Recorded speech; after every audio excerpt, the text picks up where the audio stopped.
Before there were empires, there were myths. There were predators who ruled entire worlds. This is not a hero's journey. This is not fantasy. This is an extinction chronicle. Fang of Dawn is a story of a king species and the world that outgrew him. You're about to listen to a world changing state. Fang of Dawn, Book 3, The Last King, written by Ralph Banks Jr. Fang of Dawn, Book 3, The Last King, Chapter 1, The New Variable. The valley was an equation of pressures and releases, written in tooth and root and thirst. The morning sun warmed the granite batholith, the immutable heart beneath the soil, the sap, the blood. A new variable entered the equation. It was small, a hunger wrapped in a tawny fur, trailing the fading scent of memory milk. Where it moved, the algebra of life recalibrated. Grazing deer lifted their heads, their chewing halted mid-cut, ears forming dishes aimed at the wobbling threat.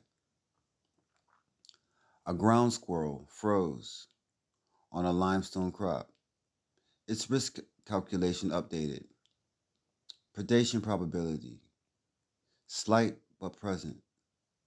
Alarm call costs, benefit ratio, recalculating. A raven perched on a lightning-struck pine swiveled its head, adding a new potential source of carrion to its mental map of the territory. The variable was a spark of heat and in need of cool green. It moved through the world of data it could not comprehend, but to which it was exquisitely tuned. The world spoke to it in vectors of scent, the volatile oils of crushed wormwood, the sweet rot of a log, the sharp smell of its own urine marking a minuscule claim. It heard the layers of silence, the sudden cessation of sparrow chatter in a 50-pace radius, a pocket of quiet that moved with it. Its first kill was a minor subtraction. A young snowshoe hare, confused by the cub's unsteady trajectory, hunkered a moment too long. The strike was clumsy, a bundle of needle claws and milk teeth latching onto fur and fragile bone. The warm blood was a sudden, localized spike of nitrogen, iron, salt, a nutrient pulse in the duft. The flies, the diligent agents of recomposition, converged within minutes, laying the foundation for the beetle larva, for the fungi, for the soil. The variable slept gorged and trembling in a shallow depression between the roots of a grandfather cedar. Its tiny heart drummed anew, weak rhythm, into the afternoon hum.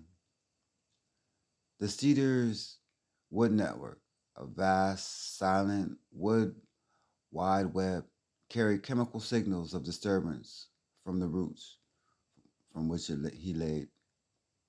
The valley noted the rhythm. The spark had caught.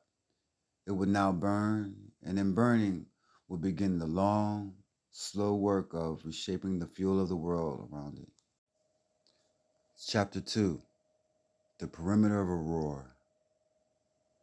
The spark grew. Its heat became a predictable warmth. Its path a non-scent trail worn through the fern and sage. It was no longer just a variable. It was a point, establishing coordinates in the valley's living grid. Its territory was not claimed by spirit, but by chemistry and consequence. Each spray of urine on a wind-snagged juniper was a biochemical bulletin. Each scuff of his paws on a pine doof released a cloud of terpenes, a signature. These signals were read. A young male lynx passing along a ridgeline tasted the air, decoded the message of potential conflict versus calorie cost, and altered his route by 300 paces. The lynx avoidance meant the voles in that 300 pace corridor lived a day longer, which meant the roots of the alpine grasses there were less excavated, which meant the soil held firmer against the next rain. The cub learned the grammar of pressure. He learned that the approach of his unsteady shadow triggered the flight in the mule deer, a flight that rushed insects for the foes, that trampled bracken and made space for fireweed. His presence was a pruning. He learned the cold calculus of the scavenger's bargain. His first sizable kill, a sickly yearling pronghorn, was too much for him to consume. He gorged, slept, and returned to find the equation balanced. The raven had taken the eyes, the succulent lenses. The fisher had severed and stolen the liver. A consortium of beetles seethed in the remains. His kill was not a possession, but a transient energy nod, a sudden, rich point of transferring the economy of the valley. He defended it not from pride, but from a deep, rhythmic imperative to maximize his own intake before the node disappeared. His snarls at the circling ravens were not anger, but energetic economics, and he learned sound. His first attempts at a roar were acoustically pathetic, rasping coughs that stirred no one but a nearby jay who mimicked him in derision. But he practiced with the blind persistence of a river cutting stone. One evening, as the sun bled out behind the western rim, he found a resonance.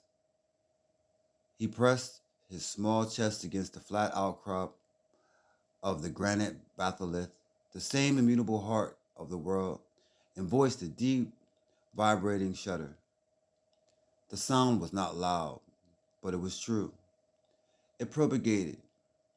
It bounced off canyon walls, slipped through pine needles, traveled over the meadow grass.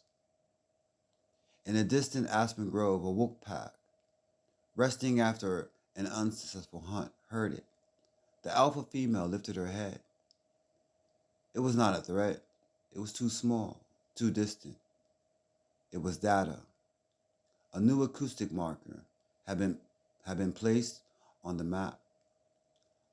A pressure source had announced its frequency. The pack would follow it, adjust their movements by a fractional degree. The sound, in its own way, was a fence. This concludes chapter 1 and 2 of Fang of Dawn. Hope you enjoyed it. And stay tuned for next time. Appreciate you. Peace.